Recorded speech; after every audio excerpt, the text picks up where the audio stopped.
오늘은 성의 수요일, 제수요일이라고도 하는 성의 수요일입니다. 오늘부터 사순절이 시작되는데요. 원래는 성의 수요일도 따로 예배를 드리기도 합니다만은 원래는 저희 교회 계획은 사순절 시작할 때 성의 수요일날 이 제를 이마에 바르는 의식이 있습니다.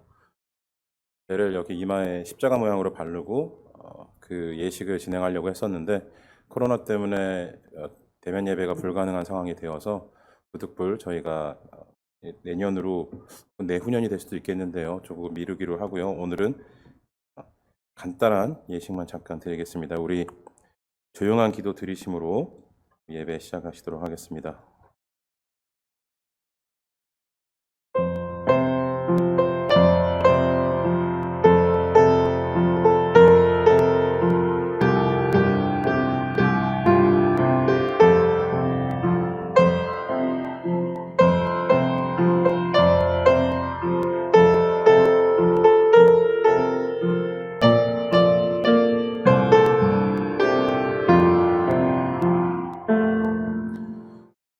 찬송가 305장 찬양하시겠습니다.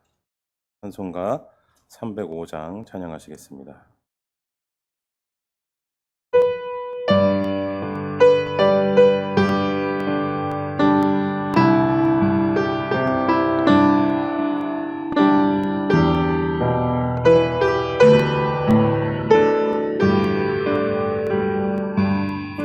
나 같은 죄인 살리신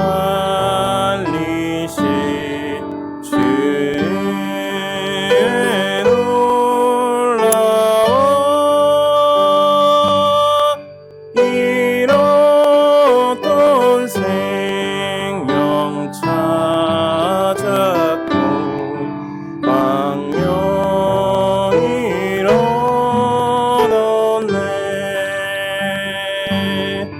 큰 죄악에서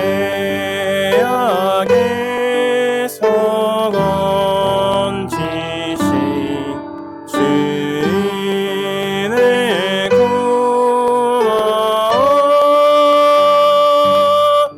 나 처음 믿은 그 시간 귀하고 귀하다 이제껏 내가 산 것도 주님의 은혜라 또 나를 장차 본향에 인도해 주시리 거기서 우리 영원히 주님의 은혜로 해처럼 밝게 살면서 주 찬양하리라.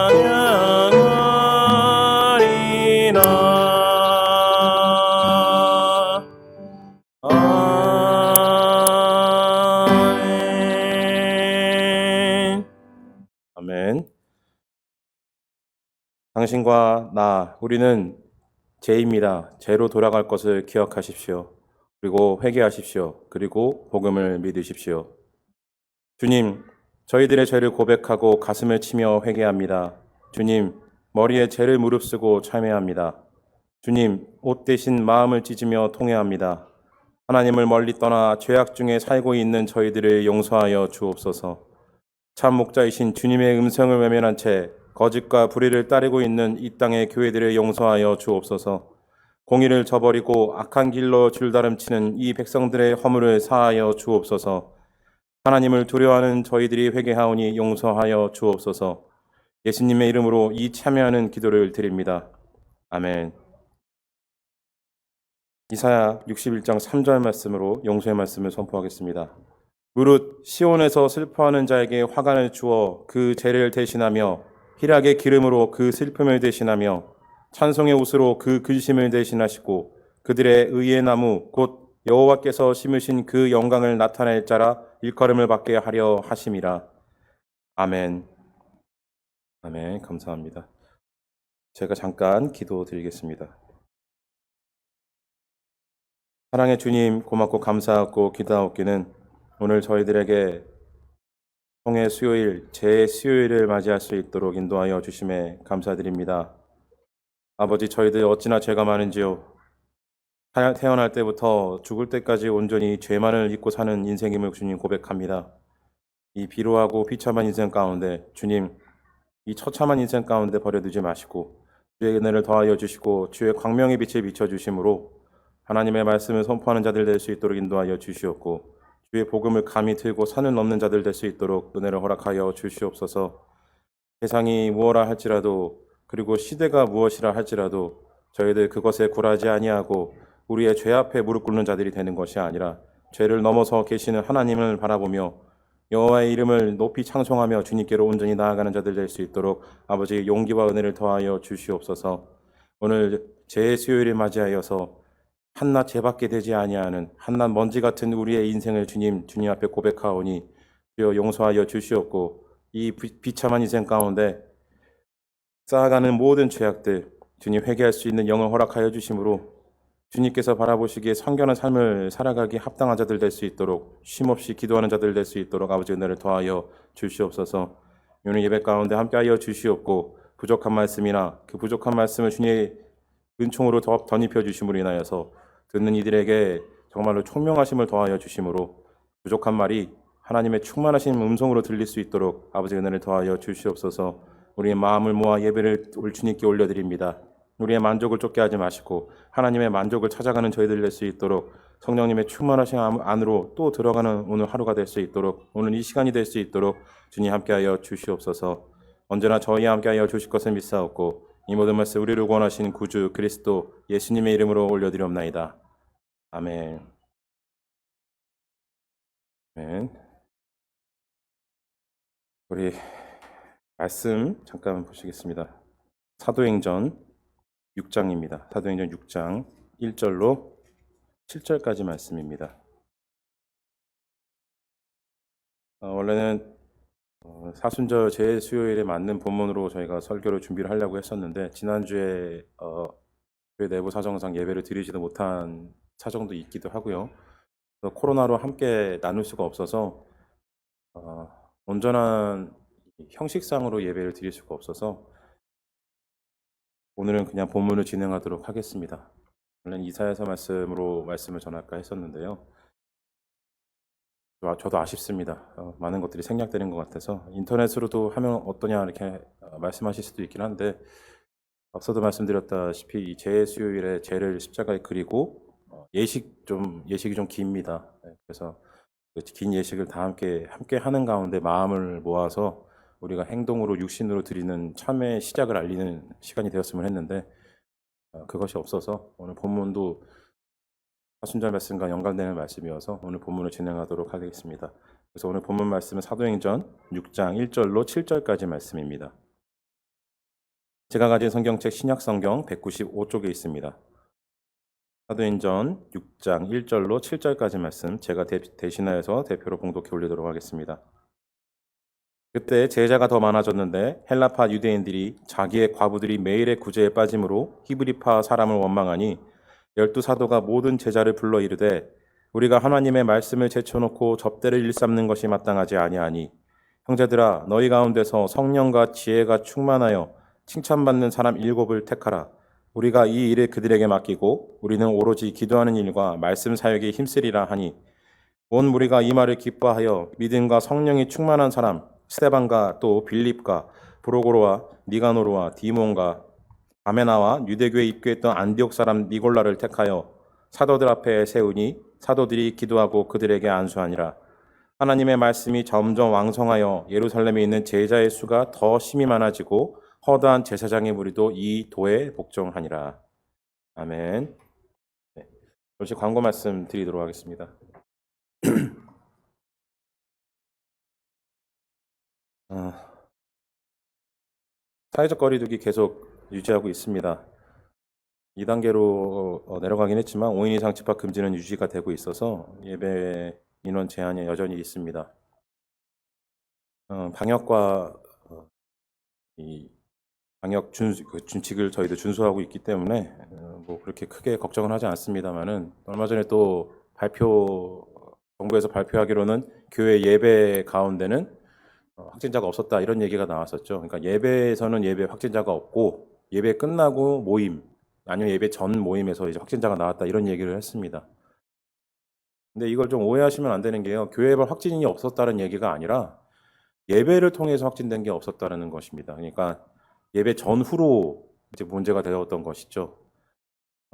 물론 예배가 가장 중요한 일이기 때문에 그러니까 이제부터 예배 드려도 되겠다라고 하실 수가 있겠지만 중요한 건 예배를 드리기 위하여서 이제 모여서 연습하는 것들 있죠. 뭐 찬양을 한다든지 뭐 그런 것들 거기서 확진자가 나왔다라는 겁니다. 그리고 예배 후에 그냥 가기 섭섭하니까 오랜만에 만나서 이제 친구들끼리 같이 성도들끼리 식사 함께 합시다. 그래서 같이 밥 먹다가 이제 그렇게 해서 걸린 경우도 이제 있고요. 아니면 교회에서 식사를 대접한 경우도 있었죠. 여러 가지 일들이 있는데 아마도 지금 사회적으로 교회가 너무 욕을 먹고 있는 상황이어서 아마도 좀 정치적인 논리 때문에 이런 얘기를 꺼낸 것 같아요. 이대로 가다가는 기독교 쪽에 표를 다 잃어버릴 것 같으니까 좀 그런 속셈이 좀 있는 것 같습니다. 제가 보기에는. 근데 뭐 뒤늦었죠. 뭐 교회가 확진자가 나온 건 사실이기도 하고요. 좀 과하기는 합니다. 사람들이 욕하는 게 좀 과하기는 해요. 좀 과하긴 한데 어쩌겠습니까? 이때까지 교회가 오늘 우리가 본 말씀에도 나오겠지만 쌓아놓은 게 폭발한 것밖에는 뭐 달리 할 말이 없죠. 그래서 더욱더 방역을 철저히 하는 가운데 저희는 식사 제공을 하지 아니하고 예배만 온전히 드리도록 하겠습니다. 오늘은 저희 멀리 떨어져 있어서 마스크를 착용하지 않았는데 이제 좀 더 오시면은 마스크를 착용하고 예배를 진행하도록 하겠습니다. 그래서 여기 앞에 칸막이 요즘에 이렇게 나오더라고요. 설교용 칸막이 해서 투명 칸막이 이렇게 세우는 게 나와서 그거를 세울까도 생각을 해봤는데 제가 설교할 때 침을 좀 많이 튑니다. 그래서 칸막이 세워놓으면 얼룩이 이렇게 질 것 같아가지고요. 그게 더 흉할 것 같아서 제 마스크를 착용하도록 하겠습니다. 우리나라 KF94인가요? 그 마스크 좋죠. 네, 말도 잘 들리고 숨쉬기도 편하고 미국에서 지금 히트가 지금 났다는데 어쨌든 빨리 끝났으면 좋겠습니다. 빨리 끝나서 마음껏 예배하고 좀 그랬으면 좋겠습니다. 지방에 21일 날 주일날 오후 2시에 충만한 교회에서 있습니다. 감리사님께서 담임하시는 충만한 교회에서 지방에 모임이 있고요. 저희는 저하고 저희 사모만 참여하도록 하겠습니다. 교회에서도 공문이 왔어요. 본부에서도 코로나 때문에 전체 다 참여하지 마시고 위임장을 받아서 대표만 참여하라 이렇게 좀 공문이 내려왔습니다. 그래서 단임자와 그리고 이제 평신도 대표 1명 정도만 이렇게 참여하라고 공문이 내려왔어요. 대부분 뭐 평신도 대표 사모님들이 감당하시는 일이 많으니까요. 목회자 내에만 참여하라라는 공문이 내려온 거나 마찬가지입니다. 네.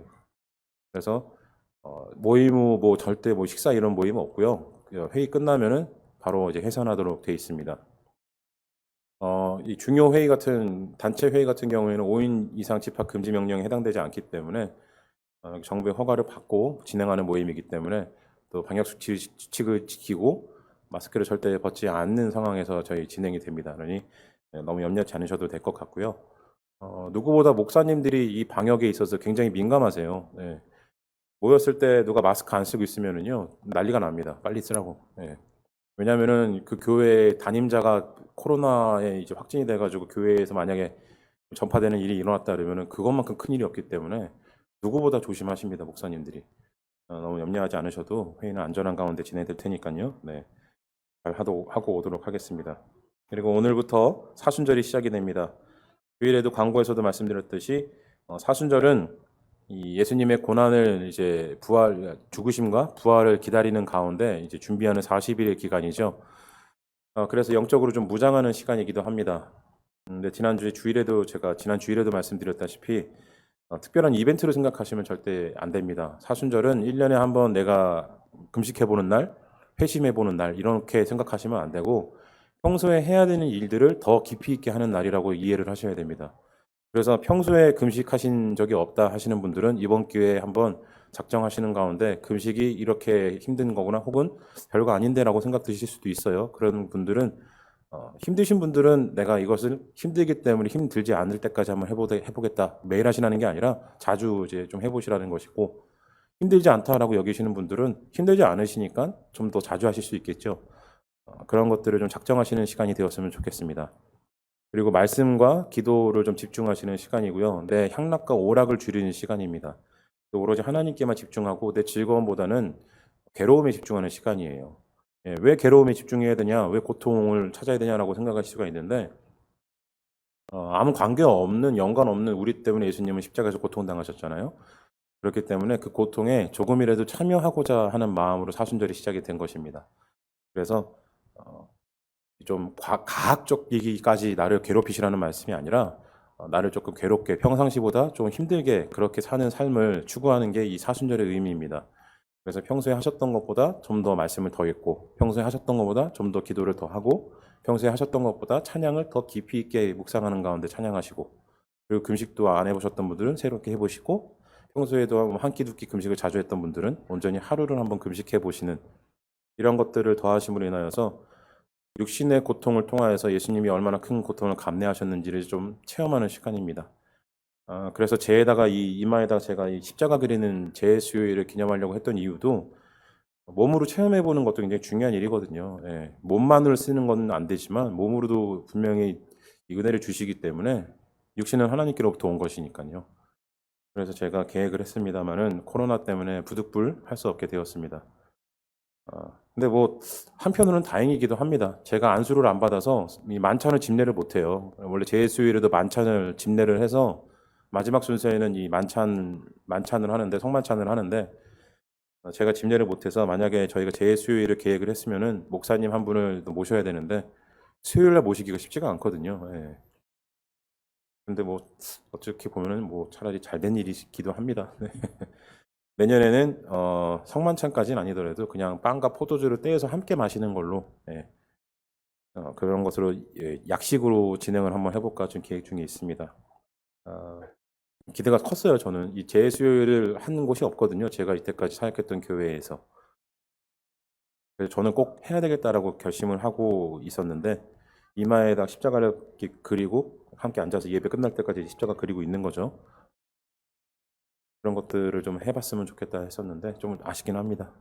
우리 마음을 하나님께 제 십자가를 마음으로 그리시면서 하나님을 묵상하셨으면 좋겠습니다. 자, 그리고 일산 서구 남명규 목사님 지원해드렸던 거 말씀을 드렸습니다. 저는 가서 자재를 옮기는 일을 도와드렸고요. 그리고 이제 그 안에 공사하는 것들, 이제 최주강 목사님이시라고 저희 동기 목사님이신데, 대학원에서 같이 공부했던 목사님이신데, 방송에도 좀 나오셨어요. 방송에도 나오시고 신문에도 몇 번 실리셨는데, 일하는 목회자 해서 나왔습니다. 그래서 그분이 목공일을 배우셔서 목공일로 일을 하시면서 그것도 교육도 하시고 또 단체도 하나 만드셨어요. 그래서 이제 뭐 어려운 분들 도와드리는 이런 일도 하시는 좋은 일 많이 하십니다. 최주강 목사님께서 공사를 다 수고를 해주셨고요. 그리고 또 저희 교회 이제 200m 뒤쪽에 있는 희망교회 목사님, 한상호 목사님께서 또 일산에 계시는 민현일 목사님이라고 또 계시는데요. 그 두 분께서 재정과 그리고 이제 알리는 거 담당을 하셔서 여기저기 다니시면서 목사님들께 말씀을 주셔서 도움이 많이 들어왔습니다. 그래서 처음에 예상은 저희가 300만 원을 예상을 했어요. 예, 이 공사를 다 끝내고 거주할 만한 공간을 만드는 그 모든 공사 비용은 300만 원 정도 저희가 이제 예상을 했었는데, 근데 많이 예상 외로 많이 도와주셔서 여러 군데에서 많이 도와주셔가지고 돈이 좀 풍족하게 되어서 조금 더 좋게 저희가 이제 마련을 해드렸습니다. 그래서 얼마나 마음이 놓이는지 모르겠어요. 한번 가서 또 목사님 뵙고 싶은데, 지금도 투석하시느라고 굉장히 좀 힘든 가운데 계시는데, 신장이 나쁘셔서 투석을 하시면서 영하 20도 떨어지는데 잘 곳이 없어서 교회 맨 땅바닥에서 주무셨다 그러더라고요. 네, 텐트 하나가 없어가지고. 그래서 저희 그 한상원 목사님과 민현희 목사님이 그거 보시고 깜짝 놀라셔가지고 부랴부랴 텐트 하나 사서 주시고, 그리고 그 보험 판넬 급하게 사가지고 깔아주시고 여기라도 피하라 그러셔가지고 그렇게 잠깐 피하시다가 그렇게 해서 알게 된 상황인데 너무 좀 안타깝더라고요. 근데 좀 그나마 좁은 공간이기는 합니다. 한 평 반 정도 되는 공간이에요. 예, 사람 누우면은 뭐 그냥 공간이 거의 없는 그런 공간이지만, 근데 어쨌든 이제는 따뜻한 바닥이 생겼고 바람을 막아줄 수 있는 곳이 생겼고 누울 수 있는 자리가 생겼다는 게 얼마나 감사한 일인지 모릅니다. 계속 기도해 주시는 가운데 남명규 목사님 치유의 손길로 고통이 좀 넘어가는, 이 고통을 이겨내셨으면 좋겠습니다. 자, 그 외에 광고는 더 없고요. 저는 토요일 날 자격 심사가 있습니다. 이 허임 연차 자격 심사 이제 마치고 나서 지방 자격 심사를 마치고 이제 1년차 자격으로 들어갑니다. 아직 목사 안수 받기까지는 좀 시간이 멀었는데, 근데 뭐 특별하게 제가 나쁜 짓 한 게 없어서요. 네, 통과는 될 겁니다. 결격 사유는 그렇게 크게 없어서 토요일 날 제가 이제 검사 받으러 갑니다. 심사 받으러 갑니다. 기도해 주시기 바랍니다. 광고 더 없으시죠? 네.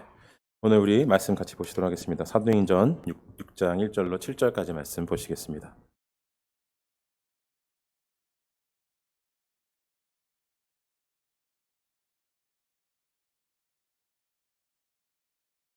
말씀 보시겠습니다. 할렐루야. 아멘. 오늘도 수요 예배 나오신 여러분, 주중 가운데서도 하나님, 예수님 그리워하셔서 나오신 여러분 모두에게 성령님의 충만하신 은혜가 넘쳐나시기를 진심으로 기도드립니다. 아멘. 자, 오늘 말씀 보시면은요, 사도행전 6장 말씀이 이제 시작이 됩니다. 여러분 가지고 계신 성경책에 보시면은 일곱 일꾼을 택하다라는 제목이 붙어 있죠. 네. 굉장히 중요한 본문입니다. 사도행전 6장은요, 그냥 교회에서 이제 일꾼을 뽑아가지고 더 이 교회 시스템을 갖추고 일을 더 원활하게 하기 위한 그런 장치를 가졌다라는 의미가 있기보다는, 여기서 일곱 일꾼을 택했다라는 의미는요, 교회가 공교회로서의 모습을 가지기 시작했다라는 것을 보여줍니다. 곧 누군가에게만 국한되어 있고 누군가에게만 집중되어 있는 그런 교회가 아니라 모든 사람에게 열려 있고 모든 사람이 교인이고 교회 자체다, 이 의미를 담고 있는 것이 바로 이 본문입니다. 굉장히 중요한 본문이죠. 근데 이 일꾼을 뽑는 과정을 보면은요, 이 공교회로서 서가는 교회의 이 기초의 모습을 탄탄한 이 뼈대를 만드는 작업인데, 이 기초를 만드는 작업이 어디서부터 시작되는가 하면은 아름다운 모습이 아니라 불화로부터 시작이 됩니다. 어떤 불화가 일어납니까? 과부를 구제하는 일 때문에 싸움이 일어나죠. 헬라파 유대인들과 히브리파 유대인들이 다툼이 일어나요. 그래서 헬라파 유대인들이 자신들의 과부가 매일의 구제에서 빠지는 걸 보고 분노해가지고 이걸 사도들한테 따지기 시작을 하는 겁니다. 이 당시에 과부는요, 우리가 계속 본문을 보면서 이제 함께 나누겠습니다만은, 여기에 나오는 과부는 이 진짜로 과부였을 거예요. 그럼 과부가 진짜 과부지 무슨 뭔 소리야 이렇게 생각할 수가 있는데, 과부 중에 참과부가 있죠. 예, 의지할 데가 아무데도 없는 그런 과부. 율법에서도 이런 참 과부를 중요하게 생각하라 그래요. 위하라 그렇게 말씀을 하시는데, 그 참 과부들이 좀 있었을 겁니다. 왜냐하면은 헬라파 사람이라는 것이 무엇이냐면은요, 헬라파 유대인들이라는 것은 로마의 압제에 의해서 헬라 지역, 그러니까 로마 지역으로 강제로 끌려간 사람들이에요. 유대에서 살다가. 그러니까 그들이 끌려가서 노예로 살았던 겁니다. 노역을 하면서 로마의 압제 가운데 살았던 거예요. 그래서 이 사람들은 어릴 때 끌려갔던, 가서 태어났든지 간에 어쨌든지 간에 로마 지역에서 살다가, 그 지역에서 노예처럼 살다가, 그리고 마지막에 풀어줘요. 네. 이 힘이 빠지고 노인이 되면 풀어줍니다. 뭐 실상으로는 자유민이 되게 해준다 그러지만 이제는 써먹을 데 없으니까 나가라 그러는 거죠. 뭐 내보내면은 이 사람들이 평생을 유리방황하면서 다른 지역에 끌려가서 노예로 살다가, 그래도 내가 가서 죽을 곳은 내 고향 예루살렘이다. 그래서 예루살렘으로 돌아온 사람들이에요. 그러니까 고향을 평생 그리워하다가 그제서야 뒤늦게 나이 먹어서 아무것도 없는 그 노인이 되어서 그때서야 예루살렘으로 돌아오는 겁니다. 근데 이 돌아오니까 노예로 끌려갔다 돌아왔으니 뭐가 남아있겠습니까? 아무것도 없죠. 가족도 다 뿔뿔이 흩어져 있고 친척도 없고, 그러니 과부 중에 참과부, 남편도 없고 아들도 없고 친척도 없는 그 과부들이 분명히 이들 가운데 있었을 겁니다. 그래서 여기 써있는 과부는요, 어떤 과부를 다 뭉뚱그려가지고 어려운 상황 가운데 처한 사람을 이 대명사격으로 의미하는 그런 의미가 아니라 진짜로 과부를 의미하기도 합니다. 그래서 이 과부 중에 참 과부들이 교회 안에서 매일의 구제에 빠지는 것 때문에 분노하는 이유가 무엇이냐면요, 율법에서도 그랬지만 디모데전서에도 한번 이 언급이 됩니다만은, 과부 중에 참 과부는요, 이 당시 교회에서는 그들의 생활 자체를 책임지는 것이 교회의 의무였습니다. 교회의 책무였어요. 그래서 그냥 먹을 것 주고 무슨 할머니 오늘 먹을 거예요? 오늘 쓰실 용돈이에요? 이렇게 드리는 게 아니라 그들의 삶 전체, 그들의 생활 자체를 교회가 책임지는 거였습니다. 그래서 과부는요, 정말 참과부는 교회에서 먹여주고 살려주는 꼭 그렇게 하는 거였어요. 그게 교회의 의무고 교회의 일이었습니다. 이거 당연하게 생각을 한 거예요. 근데 오늘 본문에서는 헬라파 과부가 여기서 빠진다라는 거예요. 이 일이. 그러니까 헬라파 사람들이 화가 나는 것이죠. 근데 아마도 이 당시에 이 헬라파와 히브리파 다툼 가운데 진짜로 헬라파 과부들을 빼고 그 사람들을 홀대하거나 아니면 좀 적게 줘서 히브리파, 그러니까 원조 유대인들만 더 위해 가지고 그 과부들만 더 많이 주고 이런 건 없었을 겁니다. 근데 왜 헬라파 과부들이 빠지냐 이렇게 생각을 했냐면은요, 헬라파 사람들이 노예를 끌려갔다 돌아온 사람들이 오순절 때 회심함으로 돌아오죠. 뭡니까? 정결한 유대인이라고 묘사했던 그 유대인들이 이 사도들과 더불어서 오순절 사건을 겪고 나서 예수님의 성령님의 충만하심의 그 은혜를 깨닫고 나서 이 사람들이 거기에 눌러 앉은 거예요. 교회에서 자리를 잡은 겁니다. 근데 히브리파 사람들은 원래 유대인들이었기 때문에 아마도 회심하는 게 쉽지 않았을 거예요. 히브리파에 있다가 돌아오는 사람도 있긴 했지만, 근데 히브리파 사람들은 예수를 못 박아 죽인 사람들이었기 때문에 그 사람들이 예수님을 믿는 일은 보통 쉬운 일이 아니었을 겁니다. 그래서 당시의 교회에는요, 헬라파 유대인들이 좀 많았을 거예요. 그리고 역사적으로도 여러 가지 배경 상황들이 있는데 박해가 일어나고 좀 이런 일이 있어서 도망갔다가 돌아왔다 이런 역사들이 있기는 합니다만은, 어찌됐든 헬라파 유대인들이 좀 숫자가 많았을 겁니다. 헬라파 유대인이 숫자가 많다 보니까 당연히 비율적으로 과부의 비율도 많아지겠죠. 또 앞서 말씀드렸던 노예를 끌려갔다 돌아왔던 이 디아코니아 이 상황에 있고, 디아코니아가 아니죠. 죄송합니다. 디아코니아는 나눔인데요. 그 뭐라 그러죠? 제 기억이 안 나네요. 생각이 안 나네요. 네, 죄송합니다. 이럴 때가 있어요. 네.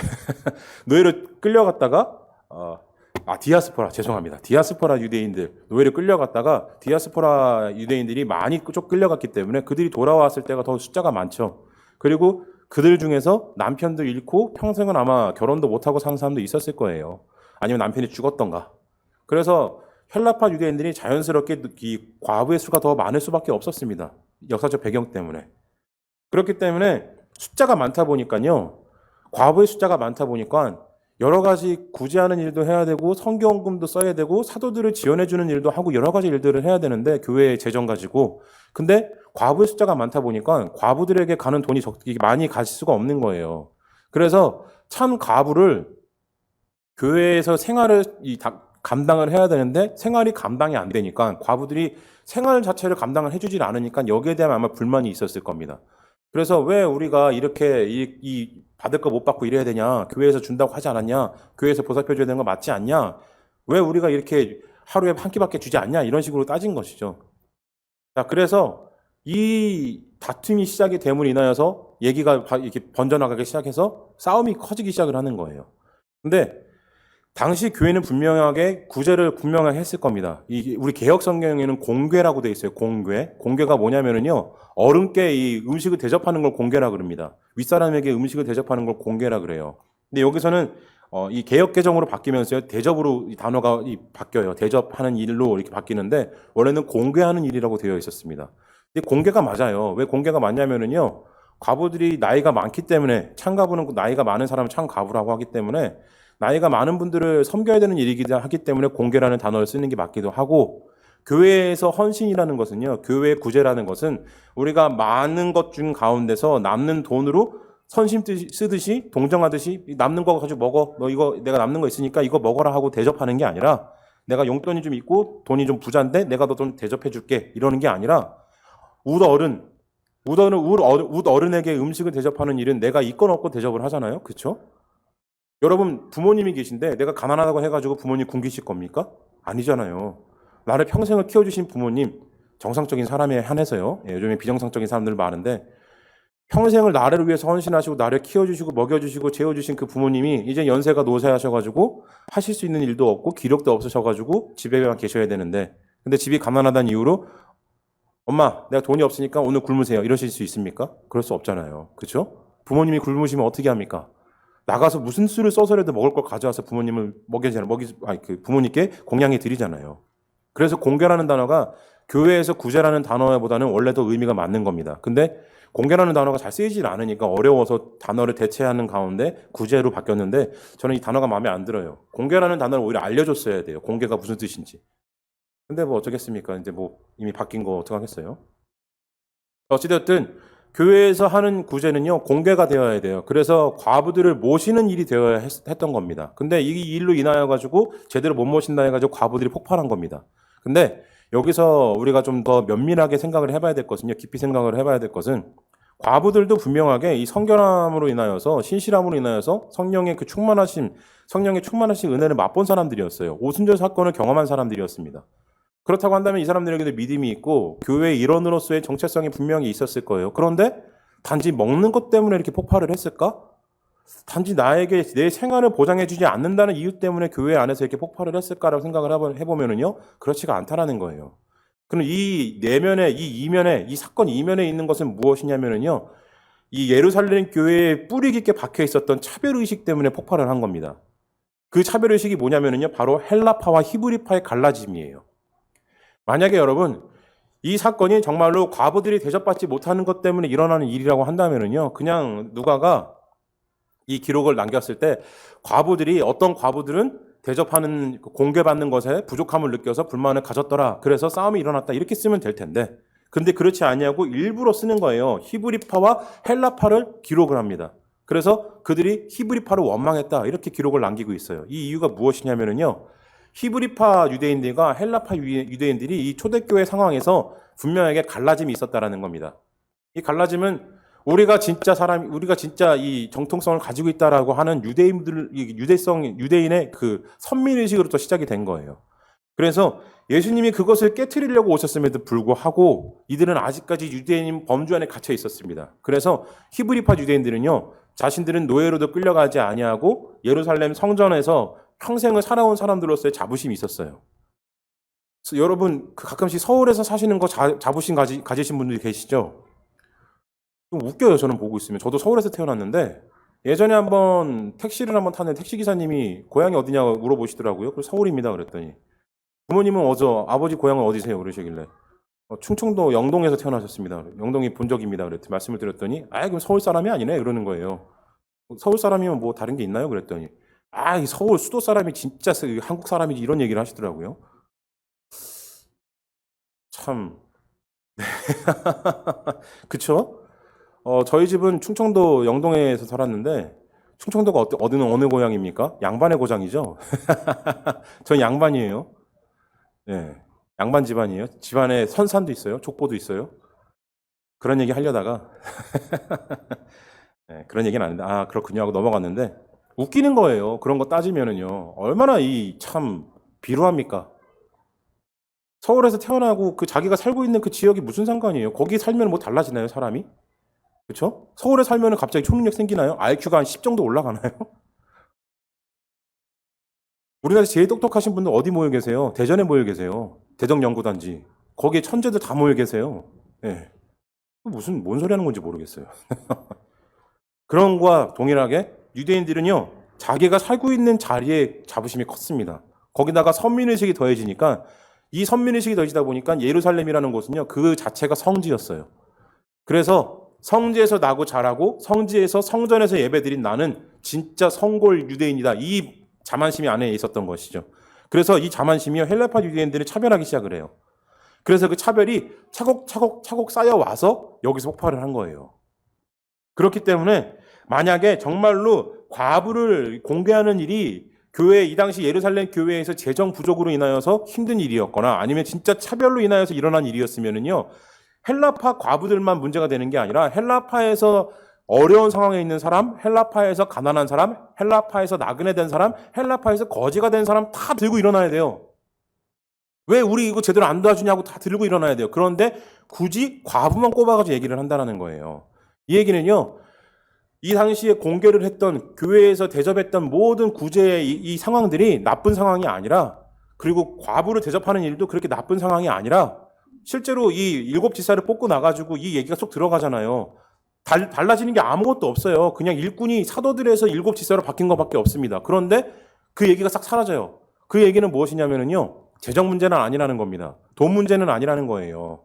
그리고 일곱 집사를 뽑았을 때 사도들이 정말로 뱀같이 지혜로운 지혜를 발휘했던 것이 히브리파 사람은 한 명도 안 뽑아요. 왜 안 뽑냐? 헬라파 사람을 뽑아서 이들에게 구제를 맡기는데, 구제를 맡긴다라는 것은요, 이 당시에 구제를 맡긴다라는 것은 교회의 살림을 맡기는 겁니다. 교회 살림을 맡긴다라는 것은 재정을 다 넘겨준다라는 거예요. 사도들은 이제는 돈을 만지지도 않고 다 너희들에게 넘겨주겠다. 넘겨주는 거예요. 이 사람들이 재정을 넘겨받고 나가지고, 야, 우리한테 이제 권세가 왔다.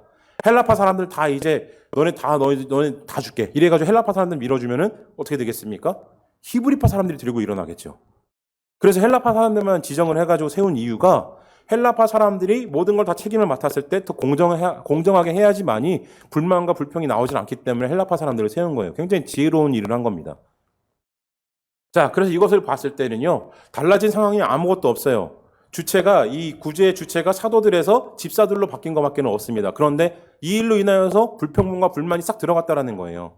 이 얘기는 교회 재정 때문도 아니고, 교회에 정말로 구제가 형편없어서도 아니고, 교회에서 정말로 히브리파, 헬라파의 진짜 그 차별적인 대우가 있었기 때문도 아니라, 단지 차별적인 그 모멸적인 관점들 때문에 쌓여온 감정상의 이 다툼이었다는 것을 보여준다는 것이죠. 그러지 않았으면은요, 다른 헬라파인들을 들고 일어났어야 돼요. 다른 헬라파 사람들 불만을 가지고 일어났어야 됩니다. 왜? 그래, 잘 됐다. 이경호께 다 얘기해야지. 과부들도 문제인데 우리들 나그네처럼 오는 이 우리 헬라파 사람들도 노예로 살다가 아무것도 없이 왔는데 왜 우리 제대로 안 도와주냐? 왜 히브리파 사람들만 도와주냐? 하고 막 불만을 얘기했겠죠. 그 기록이 남았겠죠. 근데 없어요. 다른 사람들에 대한 이야기는 아무것도 없습니다. 아이들을 어떻게 도와주지 못했다라든지, 뭐 병든 사람을 어떻게 도와주지 못했다라든지 이런 얘기는 전혀 기록이 되어 있지 않고 오로지 과부 얘기만 적혀 있어요. 이 얘기는요, 여기에서 발생한 사건의 문제는요, 정말로 과부의 구제가 불평등해서 생긴 문제가 아니라 뿌리 깊게 박혀있는 차별의식이 드러났다는 겁니다. 그래서 이걸 타파하기 위해서 사도들이 정면 돌파를 한 거예요. 그 정면 돌파를 누구로 통하여서 합니까? 바로 헬라파 일곱 집사들을 세움으로 인하여서 이것을 돌파를 했다라는 거예요.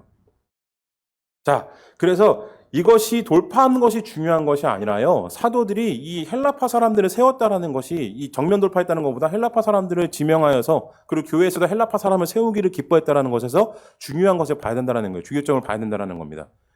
교회 안에서요, 사도의 권세는 이 당시에 절대적인 것이었습니다. 예수님을 믿는 사람들이 오순절 성령 강림 사건을 경험하고 나가서 무엇을 깨달았겠어요? 예수님은 신이시다. 이걸 깨달았겠죠. 예수님은 정말 하나님이시다. 이걸 깨달았을 거예요. 근데 그 하나님의 직속 제자 12명이 있어요. 이제 이 당시엔 11명이었겠죠. 사도들도 새로 세워가지고 이제 12명이 되긴 합니다만은. 근데 그 사도들이 있어요. 직속 제자가 있어요. 근데 하나님을 직접 만나고 직접 가르침을 받고 발까지 씻겨 주셔가지고 동고동락을 3년간 한 그 제자들이 얼마나 권세가 컸겠습니까? 그쵸? 절대적이었어요.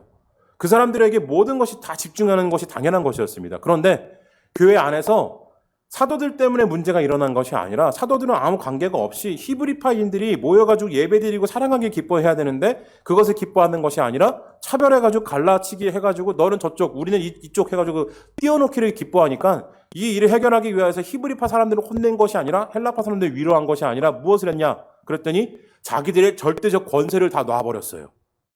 어마어마하죠? 안 어마어마한가요? 하나님으로부터 위임받은 절대적 권위를 포기를 한 거예요, 사도들은. 굉장한 겁니다, 여러분, 이거. 교회 안에서 다툼이 있잖아요? 오늘날 현대교회를 보세요. 교회 안에서 다툼이 있는데, 여러분. 죄송합니다. 갑자기 눈에 뭐가 들어가서. 제가 웬만하면 참고 하려고 그랬는데 너무 따가웠었는데. 자, 교회 안에서 다툼이 있으면은요, 어느 정도 수준이냐면, 요즘 이 사건들을 보면은요, 예전에 한번 어떤 일이 있었냐면은, 교회 담임 목사와 부목사가 칼부림 사건 난 적이 있었죠. 예. 교회 권세를 놓지 못하니까 자기에게 주어진 그 권리를 포기를 안 하니까 어떻게 됩니까? 칼까지 꺼내는 거예요. 죽여버리겠다라는 거예요. 칼로 찌르는 거예요, 서로. 칼을 준비해 간 사람은 부목사였어요. 담임 목사를 찔렀습니다. 그런데 담임 목사도 같이 찔렀어요. 칼을 어디서 찾았는지 모르겠는데. 굉장하죠? 그리고 빈민가에서 시작해가지고 커진 교회 있어요. 그 교회에서도 누구라고 말씀 안 드리겠습니다만은 그 커진 교회에서 주먹 다툼이 있었어요. 예. 그 교회를 거기 성장시킨 그 원로 목사와 그리고 새로 부임한 목사 가운데 교인들이 두 파가 갈라졌어요. 그래서 싸움이 일어났습니다. 이걸 해결을 해야 되는데 다 놓고 저는 물러가겠습니다 하고 물러가면 되는데 그렇지 않고 다시 권세를 찾아오려고 하다가 싸움이 일어나 주먹 다툼을 했어요. 목사 둘이서. 전임 목사와 현직 목사가 주먹 다툼을 해 싸웁니다. 굉장하죠? 최루탄 던진 목사도 있었어요. 예. 그건 교회에서는 아니지만은 장로회에서 있었던 일로 기억하는데 노회에서 이제 전체 회의죠. 교단 전체 회의 때 최루탄 들고 가지고 터트려가지고 경찰까지 출동하고 난리가 났었죠. 예. 폭탄을 들고 나온 목사도 있었어요. 예, 굉장합니다. 이런 일들이 있어요. 사랑의 교회가 오카노 목사님 돌아가시고 나서 오정현 목사를 반대해서 이 비리 밝혀내야 된다 하는 분들이 계셨어요. 그래서 이분들이 그 새로 지은 사랑의 교회 새 건물에 가지 아니하고 옛날 방배동인가요? 거기 방배동이 아닌데.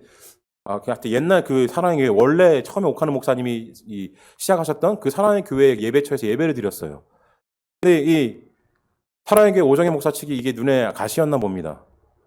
그래서 그분들을 철거시켰어요. 어떻게 철거시켰냐면 포크레인 동원해가지고 예, 사람들 못 들어가게 용역 불러가지고 막고 포크레인으로 그 교회를 부시려고 했어요. 근데 어떻게 간신히 막아서 다 부셔지진 않았는데 무시무시하죠. 포크레인을 동원해가지고 그거 부신다라는 건 죽일 수도 있다라는 암묵적인 그 협박 아닌가요?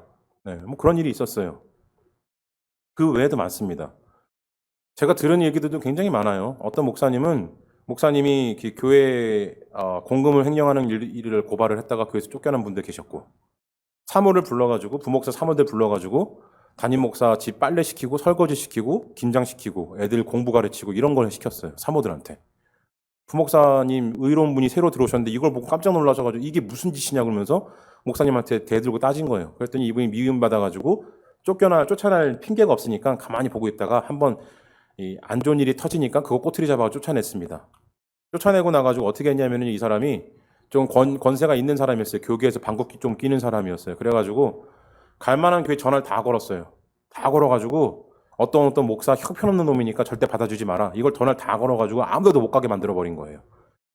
어떻게 안 알려진 목사님 찾아가지고 면접을 봐가지고 이제 내정이 됐는데 그것도 어떻게 알았는지 소식을 찾아내가지고 또 전화해가지고 그 부목사 부임시키면은 당신 끝장일 줄 알아. 이런 식으로 협박을 해가지고 또 못 가게 만들고.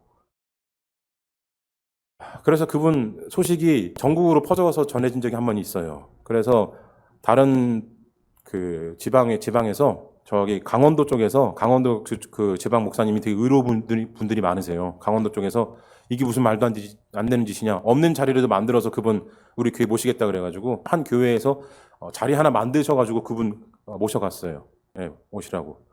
근데 이미 상처는 너무 커졌고 신지치료까지 받으셨다는 얘기도 들었는데 그런 일이 실제로 일어납니다. 교회 내에서요 권세를 못 내려놔요. 하찮지 않습니까, 여러분? 사도들은요 사도였어요. 하나님의 권세를 직접 눈으로 목격한 사람들입니다. 죽음과 부활을 경험한 사람들이에요. 예수님을 본 사람들입니다. 변화산도 봤어요. 변화산에서 변화하시는 모습도 봤습니다. 죽은 사람을 살리시는 모습도 보았고 아픈 사람을 낫게 하시는 것도 보았고 오병이어의 기적도 겪었어요. 정말로 수많은 이적과 기적을 겪으면서 그 이적과 기적의 직통, 제자가 된 거예요. 사도들은. 근데 그 사도들이 세운 교회 내에서 그 교회를 주무를 수 있는 모든 권세를 포기를 한 거예요. 자기들이 권세를 쥐고 있는 게 문제가 되어서 이걸 놔야지만 우리 해결이 되겠다 해서 놓은 게 아니라 엉뚱한 일인데 단지 과부를 돕는 일이 불공정하다고 불만이 터져 나오니까 그 불만의 내면을 보니까 단지 그게 불만 때문이 아니라 진짜 불공정해서가 아니라 차별이 이 안에 뿌리 깊게 박혀 있구나. 이 차별을 해결하려면은 히브리파 유대인이 우리가 내려놓자. 그래서 다 내려놓은 거예요. 포기를 한 겁니다. 자기 권세를 다 포기를 한 거예요. 그러고 나서 이들이 뭐라 그럽니까? 우리는 오로지 말씀 접대하는 데 힘쓰겠다 그래요. 원래 우리 보시면 말씀 접대가 아니라 말씀 전하는 데 힘쓰겠다라고 기록이 되어 있죠. 어디 써 있습니까? 몇 절이죠? 4절. 예, 4절에 우리는 오로지 기도하는 일과 말씀 사역에 힘쓰리라 하니라고 기록이 되어 있죠. 근데 여러분 4절의 말씀 사역이요. 이 사역이란 단어가 아까 제가 실수한 이 디아코니아 단어예요. 그런데 이 디아코니아 단어가요. 1절에서 구제의 단어와 똑같은 단어예요. 디아코니아입니다. 구제도 디아코니아예요. 그러니까 기가 막히죠. 이 누가가 일부러 이렇게 배치한 것일 수도 있는데 사도들이 진짜 이렇게 얘기하셨던 것일 수도 있어요. 정확하게는 모르죠. 우리 나중에 죽어서 사도님들 만나면 한번 여쭤봐야죠. 근데 어찌되었든 과부들을 공개하는 일에 있어서 불만이 불평등한 것이 이 차별 때문에 나타났기 때문에 이제는 우리가 이 디아코니아를 포기를 한다. 디아코니아 하기 위한 모든 권리를 다 포기를 한다. 그리고 이제는 우리는 무엇을 하느냐? 디아코니아를 하는데 말씀의 디아코니아만 하겠다. 영의 디아코니아만 하겠다. 영성의 디아코니아만 하겠다. 이렇게 선언을 한 거예요, 여러분. 저는 소름이 돋아요. 인간이 이럴 수 있을까? 내게 주어진 것이 어마어마해요. 수천 명의 사람들이 매일 모여요. 그리고 그들로부터 걷어지는 헌금도 어마어마합니다. 이것을 손에 쥐고 있었어요. 이것을 유용할 권리가 사도들에게 있었습니다. 내 말 한마디면은요, 정말 목숨을 지고 나가가지고 전도할 사람들이 정말로 수백 명이 있어요.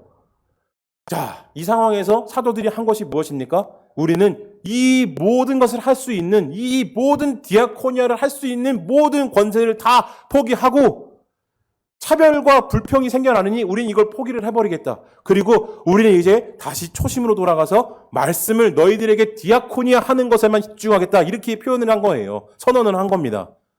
어마어마하죠. 저는 눈물이 날 것 같아요. 사도님들이 정말로 예수님 3번 배신하고 도망갔던 그 사도가 이제는요, 예수님을 배신하는 게 아니라 예수님의 말씀을 전하는데 모든 것을 다 걸었다는 것이 여기 드러난다는 거예요. 교회가 교회되기 위해서 분열을 그리고 문제를 해결할 때 사도들이 택했던 방법은요, 이 문제의 방법을 해결하기 위해서 세상과 똑같은 방법으로 문제를 해결하기 위한 힘을 갖자. 그 문제를 해결하기 위한 솔루션을 찾자, 해결 방법을 찾자. 여기에 처음에 눈을 돌린 것이 아니라 자기 권리를 포기했다라는 거예요. 자기부터 낮추기 시작했다는 겁니다. 교회의 방법은 이것이 되어야 돼요. 우리가 어떤 일에 대해서 문제를 해결하고자 할 때, 그리고 어떤 일에 대해서 저항하고자 할 때요, 가장 먼저 해야 되는 것은 힘을 모아서 집결해가지고 그 힘을 이용해가지고 해결하려고 하면 절대 일어나지 않는다는 겁니다. 실제로 교회 내에서도요, 현대 한국교회 내에서도 많은 이 운동들이 일어나기도 했어요. 여러 가지 운동들이 굉장히 많이 일어났죠. 그 중에 과격한 사람들이 없지 않아 있었습니다. 그래서 뜻이 맞는 사람들끼리 모여서 교회를 공격하기 시작을 했어요. 교회가 교회답지 못하니까, 올바른 교회가 아니니까 교회는 무너져야 된다. 교회를 치워버려야 된다. 이런 얘기하는 사람들이 있었습니다. 근데 이 사람들이 모여서 교회를 이뤘어요. 근데 오래 가지를 못해요. 오래 가지를 못합니다. 진짜로 제가 지어낸 얘기가 아니라, 심지어는 그 가운데서 해보니까 목사가 한 명 있어야 될 것 같긴 해. 근데 우리 뜻에 맞는 목사가 없으니까 내가 목사가 될게. 그래가지고 그 중에 한 명이 대표가 목사가 되기도 해요. 근데 그 사람이 목사가 되고 나니까 어떤 일이 일어납니까? 그 구성원들이 또 욕을 하기 시작을 해요. 야, 저놈 목사 되니까 똑같은 놈이네. 그러면서 너도 이 똑같은 놈이 하면서 공격을 해요. 같은 교회 내에서 싸움이 일어나고 분열이 일어납니다. 사분오열돼 버려요. 세상은요, 이익을 쫓기 때문에 과격한 사람들끼리 모여서 같이 이익을 추구할 수 있어요. 그 과격함은 힘으로 이용해서 자신들의 모인 힘을 써가지고 저게 목적을 달성할 수 있기 때문에. 그런데 교회는 그렇지가 않잖아요. 이익을 위해서 모이는 집단이 아닙니다. 왜 모입니까? 교회는 사랑하기 위해서 모이잖아요. 함께 나누기 위해서 모이는 겁니다. 교회가 교회답기 위한. 그 과격한 사람들도 욕하는 게 뭐예요? 교회가 나누지 못하니까 그거 욕하는 거 아닙니까? 그럼 모여서 해야 되는 것은요, 우리가 힘을 모았으니까 이 힘으로 교회를 무찌르자가 아니라, 우리가 모였으니까 그 사람들이 못하는 걸 우리가 하자. 이게 되어야 돼요. 그럼 우리가 이걸 위해서 뭘 해야 될까? 우리가 힘이 있으니까 이거부터 내려놓자. 이거부터 시작을 해야 된다는 거예요. 근데 이게 안 된다는 겁니다. 사람이 힘이 모이면 눈이 돌아가요. 이거 봐라. 내가 하니까 되네? 모이네? 이거 봐. 이런 식으로 하다 보니까 점점 교만해지기 시작을 하고, 과격해지기 시작을 하고, 결국에는 소기의 목적을 달성하지 못하고 그냥 와야 돼 버리는 겁니다. 사람들의 눈에서 나와 버리는 거예요. 이 일은요, 교회에서 철칙이에요. 법칙입니다. 진리예요. 교회는 모여서 뭐 하기 위한 곳이 되어야 되냐? 사랑하기 위한 곳이 되어야 된다는 겁니다. 사도들이 사랑하기 위하여서 자기 권세를 내려놓은 거예요. 자기가 하나님께로부터 직통으로 받은 권세임에도 불구하고 그것까지도 포기를 해버린 거예요. 자, 그러니 여러분, 오늘날 한국교회에서 우리가 한국교회를 되살리기 위해서 무엇을 해야 될까 고민하면은요, 바로 이 모습부터 시작을 해야 되는 겁니다. 우리가 무엇을 내려놔야 할까? 우리가 무엇을 쥐고 있을까? 이것부터 고민을 해야 된다는 거예요. 그런데 코로나로 인하여서 드러난 것들은 어떤 것들이 드러납니까? 사람들이 뭘 하나요? 기독교인들 뭘 하기 시작을 합니까? 편 만들어요. 팀 만듭니다. 유튜브에서 이상한 사람들 등장하기 시작을 해요. 이상한 헛소리들 하는 사람들 굉장히 많이 나오기 시작을 했어요. 최근에는 김모식이라는 전도사가 나와가지고 20년 저 고등학교 때 유행했던 그 음모론들 다시 들고 나와가지고 문화와 이 세상은 사탄의 전략 가운데 있는 곳이다 그러면서 막 헛소리하고 있는데, 디즈니 라이언 킹 그림이 여자가 이 비키니만 입고 있는 여자 디테일이에요. 이 사자 얼굴인데 코가 여자 엉덩이래요. 저 그 디즈니 애들 지금 제보할까 지금 고민 중입니다. 디즈니가 저작권에 있어서 엄청나게 이 까다로운 사람들인데 한번 혼쭐이 나야 될 것 같아요. 뭐 그런 얘기 할 수도 있죠. 종교의 자유가 있는 나라니까요. 생각과 사상의 자유가 있는 나라니까. 근데 그 생각 가지고 뭐 합니까? 어떻게 뭐 해요, 그 사람이? 그 얘기 가지고 뭐 하겠어요? 세상은 음란과 악독으로만 가득 찬 곳이니까 세상하고 우리는 분리돼야 된다 이 얘기하는 거예요. 그래서 세상과 싸워야 된대요. 세상은 다 악하답니다. 세상 사람은 다 악하대요. 그래서 이걸 모르는 사람들은 사탄의 수하례입니다. 사탄의 수하들이라고 싸워야죠. 그럼 어떻게 싸워야 되겠어요? 우리가 지금 이럴 때가 아니라는 거예요. 모여서 더 힘을 키워야 된다는 거예요. 이 원리로부터 시작을 해가지고 한국교회가 이때까지 20, 30년간 한국교회를 지배했던 게 뭐냐면요. 이 원리에 똑같은 원리예요. 그게 바로 부흥신학입니다. 부흥해야 된다는 거예요. 왜 부흥해야 되냐? 힘이 있어야 된다는 거예요. 번영신학이라고도 하죠. 왜 번영해야 됩니까? 힘이 있어야 된다는 거예요. 영향력을 끼치기 위해서 힘을 가져야 된다는 거예요. 그런데 사도들이 한 방법은요. 전혀 반대였습니다. 교회 내에서 문제가 일어났을 때 반대였어요. 제가 자주 말씀드리잖아요. 로마 압제 시대 때 압제가 일어났을 때 사도들과 더불어서 제자들과 그리고 모든 성도들이 뭐 했습니까? 모여가지고 힘썼나요? 안 했어요. 그냥 죽었어요. 죽이면 죽었습니다. 그냥 무력하게 그렇게 살았어요. 내 형제, 내 친자매, 내 부모님이 바로 전날에 사자한테 뜯겨 먹었는데 다음날 뭐 했어요? 일어나가지고 로마인들한테 샬롬했습니다. 평안을 전했어요. 절대 그들이 모여서 힘쓰려고 하지 않았어요. 한국교회가 왜 망할까요? 힘쓰려고 하니까 망하는 거예요. 힘쓰면 뭐밖에 안 나와요. 저급한 얘기지만 힘쓰면 방구 나와요. 네, 더러운 게 나와요. 힘쓰면 똥이 나와요. 더러운 게 나옵니다. 교회가 가지고 있는 것을 힘쓰려고 하면은요, 그것이 무엇이 되었든지 간에 이뤄낸 것이 무엇이든지 간에 똥입니다. 교회가 해야 되는 일은요, 낮아지는 것이 되어야 돼요. 사랑하기 위해서 내 권리를 포기하려고까지 생각을 해야 되는 겁니다. 근데 우리 이것을 뒷전으로 밀어놓고 있다는 거예요. 사도들이 이 권리를 포기를 했을 때는요, 다시 자신의 권리를 포기함으로 인하여서 교회 내에 이 차별을 뿌리 뽑는 것도 있었지만, 그리고 또 하나 더 이유가 무엇이냐면요, 혹시나 사도들이 우리가 놓치고 있는 게 있지 않을까? 혹시나 정말로 과부들이 정말로 우리가 놓치고 있는 부분 때문에 배고파하고 있는 건 아닐까? 이것 때문에 자신들이 내려놓고 더 잘할 수 있는 사람을 세운 겁니다. 일곱 집사를 세운 거예요. 그리고 이 일곱 집사에서 이 아름다운 마음이 세운 일곱 집사에서 누가 나옵니까? 정말로 중요한 인물인 스데반 집사님이 등장해요. 교회 역사는요, 그냥 일어나는 게 없습니다. 어느 날 갑자기 뿅 하고 누가 등장하는 거 이런 거 없어요. 오랜 시간 동안 장인이 이 하나의 이 백자를 굽기 위하여 가지고 수많은 것들을 깨부시고 시행착오를 겪고 고뇌하고 고통하는 가운데 간신히 하나의 명품이 탄생하듯이 교회도 그런 거예요. 그런데 이게 없다라는 거예요. 한국 교회 오늘날 우리들에게. 그냥 힘만 있으면 된다고 생각을 합니다. 그 힘 있으면 좋아요. 힘 있는 것까지 이해를 해봅시다. 그런데 그 힘 가지고 무엇을 합니까? 교회 세우잖아요. 교회 세웁니다. 목사 뭐예요? 큰 교회 목사 돼가지고 뭐합니까? 구제에 힘쓰나요? 아니요. 억대 용돈 받아가면서 떵떵거리며 살아요. 아들, 딸들 유학 보내요. 자기 사람 교회에 심어놔요. 그리고 교회를 장악합니다.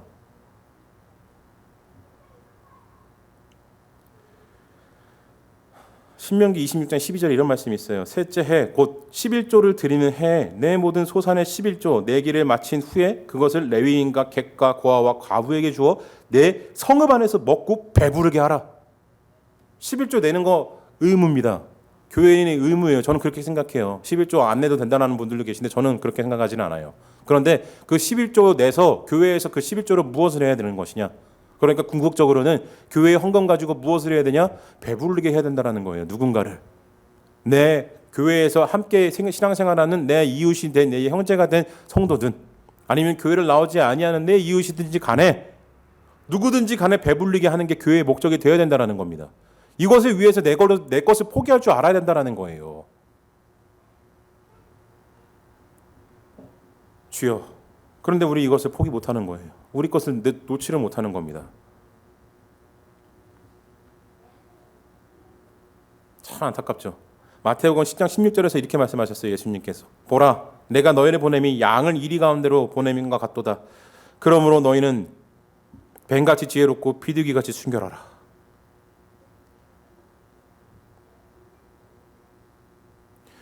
예수님께서 우리를 보내시는 것이요, 우리를 세상 가운데 교회를 보내시는 것은 양을 이리 가운데로 보내는 것 같이 안타까우시대요. 너무나 마음이 아프시답니다. 그런데 보내심 받은 그 안타까운 양이 무엇이 됐습니까? 늑대가 됐어요. 이리들 무리 속에서 늑대가 되었습니다. 이리 속에서 이리가 되어버렸어요. 뱀같이 지혜롭습니까? 뱀이 됐어요. 비둘기같이 순결합니까? 아니요. 비둘기를 잡아먹는 늑대가 되어버렸어요. 예수님이 교회를 향하여서 품으셨던 그 마음, 전도와 선교를 보내시면서 주셨던 그 사랑의 마음이 교회 내에서는요 다 거꾸로 뒤집어져 있어요. 그러니 교회가 망하는 겁니다. 그러니 교회가 무너져 내려가는 거예요. 오늘 말씀 6장 7절 말씀 보시면은요, 하나님의 말씀이 점점 왕성하여 예루살렘에 있는 제자의 수가 더 심히 많아지고 허다한 제사장의 무리도 이도에 복종하니라. 제사장의 무리가 어떤 무리입니까? 예수님을 십자가에 달려 죽기를 허락한 무리들이에요. 그런데 그 무리가 이 도에 복종하기 시작을 한답니다. 무엇에서부터? 사도들이 자신의 권리를 포기하는 그 순간부터. 세상 사람들이 교회를 욕합니까? 세상이 교회를 비난하나요? 여러분, 그것을 이겨낼 수 있는 것은요, 교회가 추락한 이 권위를 다시 한번 올려낼 수 있는 유일한 방법은요, 우리가 뭔가를 보여주자, 우리가 힘이 있는 걸 보여주자, 꼼짝 못하게 만들어버리자, 이것에 있는 것이 아니라 내 것을 포기하는 데서부터 있다는 겁니다. 그리고 양같이 순결하고 비둘기같이 순결하고 내 것을 내어줌으로 이웃을 내 형제를 배불릴 수 있는 마음이 있을 때 교회가 다시 숫자가 흥황하기 시작을 한다는 거예요. 많은 사람들이 예수님을 믿게 된다는 겁니다. 구원의 역사가 거기서부터 시작이 된다는 거예요. 그래서 사랑하는 성도 여러분, 오늘 제 수요일을 맞이하여서 사순절의 시작을 맞이하심으로 인하여서 오늘부터 이것을 좀 깊이 묵상하셨으면 좋겠어요. 내가 내어놓을 수 있는 것이 무엇일까? 내가 포기할 수 있는 것이 무엇일까? 내 안에서 힘을 쓰고자 했던 것이 무엇이 있었을까? 이것을 고민하시는 가운데 정말로 양같이 비둘기같이 순결하게 하나님을 따랐나? 예수님을 쫓아갔나? 이것을 한번 돌아보시는 시간이 되었으면 좋겠습니다. 그렇게 여러분 돌아보실 때, 여러분이 그렇게 깊이 여러분의 인생과 여러분의 신앙을 묵상하실 때 하나님의 은혜가 예수 그리스도의 그 은총이 우리에게 다시 내려올 겁니다. 그리고 우리를 욕했던 제사장의 허다한 무리가 돌아왔듯이 우리를 욕했던, 우리를 비난했던 사람들도 다시 예수님께로 돌아올 거예요. 저는 걱정하지 않습니다. 이것만 알고 있으면 회복될 걸 뻔히 알고 있으니까요. 그러니 이번 사순절 기간 동안 여러분이 먼저 앞서서 이것을 묵상하시는 한 주간 그리고 40일간 되셨으면 좋겠습니다. 그래야 하심으로 인하여서 여러분으로부터, 정말로 여러분으로부터, 찬양에도 있잖아요. 너로부터 시작되리. 여러분으로부터 시작될 겁니다. 그 시작을 마음껏 맛보시는 이번 사순절 되시기를 진심으로 축원드립니다. 아멘. 기도로 예배 마치겠습니다. 사랑의 주님, 고맙고 감사하고 기도하옵기는 오늘도 저희들에게 수요일 날 허락하여 주심으로 이렇게 3일의 예배 가운데 나와서 주중 가운데서도 하나님을 만날 수 있도록, 하나님의 말씀을 접할 수 있도록 인도하여 주심에 감사드립니다. 아버지, 바라옵고 기도하옵기는 우리가 모이기를 힘쓰되 가진 것을 이용하여서 힘을 쓰기 위해서 모이는 것이 아니라 오로지 하나님을 위하여서, 이웃을 위하여서, 사랑하기 위하여서 모이는 자들 될 수 있도록 인도하여 주시옵소서. 그래서 교회가 교회됨을 회복하고 성도가 성도됨을 회복함으로 인하여서 정말로 비둘기와 같이 양과 같이 순결한 자들 될 수 있도록 아버지 은혜를 더하여 주시옵소서. 이번 사순절 동안 저희들 이 모습을 묵상하고자 하오니 아버지 영을 더하여 주시고 은총을 더하여 주시옵소서.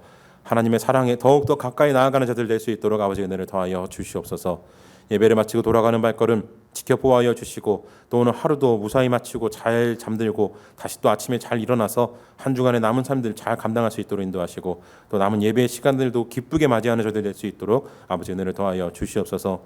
언제나 저희와 함께하여 주실 것을 믿사옵고 이 모든 말씀 우리를 구원하신 구주 그리스도 예수님의 이름으로 올려드리옵나이다. 아멘.